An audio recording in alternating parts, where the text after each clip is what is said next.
Ministros e lideranças do Congresso se reuniram hoje, no Palácio do Planalto para ajustar, então, a agenda de votações no segundo semestre. O esforço coletivo inclui, principalmente, as pautas econômicas. Vamos conversar agora com a repórter Nayane Carvalho, que está acompanhando, essa pauta aí. Inclusive, nesta segunda-feira, Nayane, vai ter sessão deliberativa, daqui a pouco, extraordinária na Câmara dos Deputados. Boa tarde, querida. Oi, Simone, boa tarde para você e a todos que acompanham o AgroMais 17 horas. Exatamente, semana bastante movimentada aqui no Congresso Nacional. Começou com essa reunião lá pela manhã com os líderes do governo, deputado Zé Guimarães e também Randolfo Rodrigues, do Senado Federal, junto com o ministro de Relações Institucionais, Alexandre Padilha, para ver aí quais serão as pautas a serem discutidas e votadas aqui no Congresso Nacional nesse segundo semestre. O Senado Federal começou a funcionar na semana passada, a Câmara dos Deputados volta a funcionar hoje, Simone, já com sessão extraordinária deliberativa convocada aí pelo presidente da Casa, Arthur Lira. Bom, quem falou um pouco sobre as pautas que devem ser votadas durante esse segundo semestre foi o ministro das Relações Institucionais. Vamos ouvir.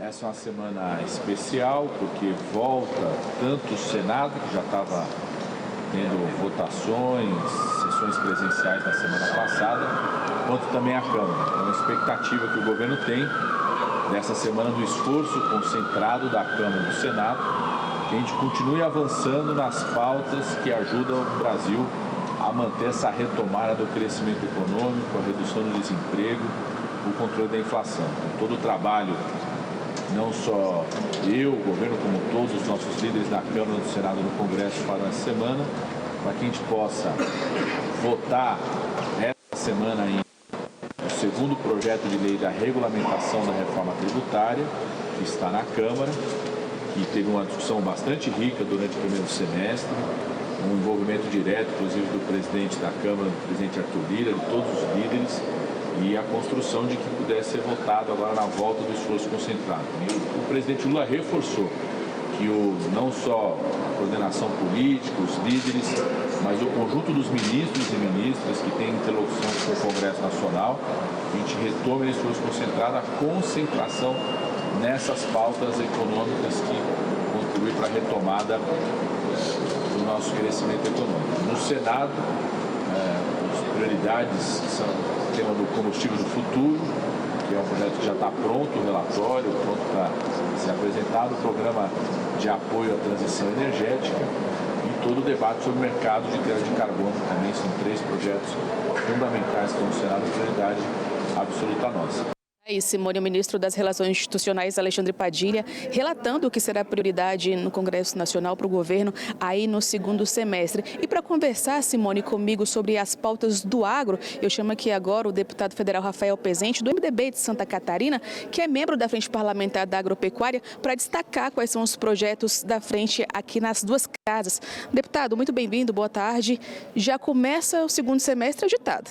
É verdade. Boa tarde para você, para os espectadores da AgroMais. Começa bem agitado, essa semana vai ser de bastante peleja aqui em Brasília e o segundo semestre vai ser marcado, na minha opinião, com relação à pauta do agro, sob o ponto de vista de duas pautas principais. Nós teremos bastante trabalho com relação às invasões de terra, porque nós aprovamos na Câmara dos Deputados projetos que aumentam a pena do esbulho possessório, a invasão de terras privadas por movimentos terroristas. E, aliás, um dos projetos que tramita agora no Senado, porque na Câmara já passou, é justamente esse, para tratar como terrorista quem de fato é terrorista, na nossa opinião, que é esse movimento de trabalhadores rurais sem terra.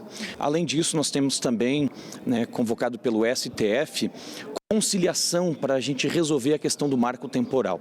Na minha opinião, esse assunto já está resolvido, já está sentenciado, porque aprovamos em setembro do ano passado o marco temporal na Câmara dos Deputados e os deputados, de fato, representam a população.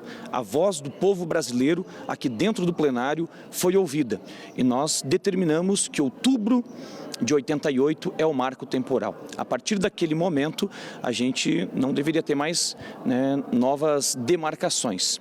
Mas a gente está em guerra, né, contra setores que não concordam com essa tese, e o ministro Gilmar Mendes, então, convocou diferentes pensamentos para sentar ao redor de uma mesa e chegar a um consenso. Nós, Frente Parlamentar da Agropecuária, bancada ruralista, participaremos dessas negociações entendendo que esse assunto já está resolvido. Nós temos hoje, Nayane e espectadores, uma área equivalente a 14% do território nacional já reservado para a comunidade indígena. Uma comunidade que merece respeito, que merece ter o seu território, mas a gente não pode dobrar essa quantidade de terra, como muitos defendem, porque nós temos apenas 0,8% da população declaradamente indígena. Eles já têm bastante território e nesse território eles devem continuar vivendo. Em contrapartida, nós temos o agronegócio, né? O grande agronegócio e também os pequenos produtores que eu particularmente defendo. Nós somos responsáveis por 24% de todo o PIB brasileiro e nós geramos 27% de todos os empregos do Brasil. Nós merecemos respeito e nem sempre somos respeitados. Agora, deputado, tem também a questão da segunda parte da reforma tributária, que tem que passar pela casa ainda. Sim, sim. Estamos bastante ansiosos por votar esse tema. A primeira parte já foi vencida e a expectativa, inclusive, é de que as comissões permanentes aqui da Câmara dos Deputados até deixem de funcionar, porque o Arthur Lira, presidente da Casa, gostaria de votar a segunda parte da reforma. Nós ainda não temos o texto e, portanto, pedimos bastante prudência da nossa base ruralista para emitir qualquer opinião a respeito disso, porque pode ser que o texto que venha nos atenda e pode ser que seja uma grande bomba. Então, amanhã ao meio-dia nós nos reuniremos, né, os deputados que defendem o agro brasileiro, para tratar também a respeito desse tema e formar em bloco, em conjunto, a nossa posição. Deputado, muito obrigada, bom trabalho e bom segundo semestre aí para o senhor. Obrigada. Valeu, um segundo semestre que vai ser relativamente curto por conta das eleições municipais. Brasília sempre nesse período, Nayane, vive o chamado recesso branco, né? Os parlamentares vão às suas bases, se dedicam às eleições municipais e vez ou outra vem a Brasília, como é o caso dessa semana. Teremos, além dessa semana aqui, mais 2 semanas de esforços concentrados, uma em agosto e uma em setembro, e a partir de então, né, depois das eleições municipais do primeiro turno, a gente volta às atividades normais. Mais uma vez, muito obrigado pelo espaço, bom trabalho para você. Obrigada, deputado. Tá aí, Simone, deputado Rafael Pezente, que faz parte da Frente Parlamentar da Agropecuária, relatando aí as principais pautas do setor, né, que devem ser discutidas. Teremos também, Simone, votação do orçamento, reforma tributária, como ele mesmo falou aqui na Câmara dos Deputados, como total prioridade. Simone. Tá certo, obrigada ao deputado Nayane. Pautas importantes, reforma tributária, direito à propriedade, combustível do futuro. E a gente também não pode esquecer, né, da regulamentação do crédito de carbono que está passando por aí, né, já passou pela Câmara dos Deputados, está no Senado Federal. Agora, Nayane, vamos falar então do protesto, né, conhecido como Tratoraço. Movimento em defesa do agro gaúcho, que reuniu aí vários produtores rurais pelo país, e um dos objetivos, então, desse movimento foi para ajustar a MP, medida provisória, que concede auxílio financeiro aos produtores do Rio Grande do Sul. E ao que tudo indica, o grupo vai estar aqui no Distrito Federal, em Brasília, para continuar cobrando do governo federal o socorro, não é, Nayane, para os produtores. Fala pra gente. É isso mesmo, Simone, como você acabou de falar, e os organizadores devem vir a Brasília amanhã para entregarem um documento com a reivindicação para o Ministério da Agricultura.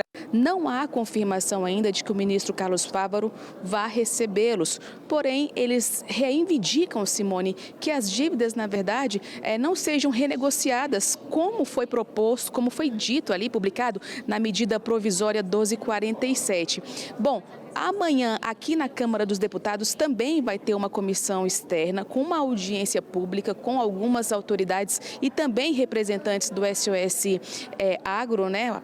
O movimento que aconteceu lá em Porto Alegre na última semana, para que eles discutam outras ações que possam ser tomadas para a reconstrução do Estado, Simone. Lembrando que o agronegócio daquela região teve um prejuízo aí de 4,5 bilhões de reais após as enchentes. Simone. Tá certo, Nayane, a gente continua acompanhando esse movimento, não é? Bom trabalho para ti, qualquer novidade aciona a gente que a gente fica até às 19h30. Nay, tchau, tchau.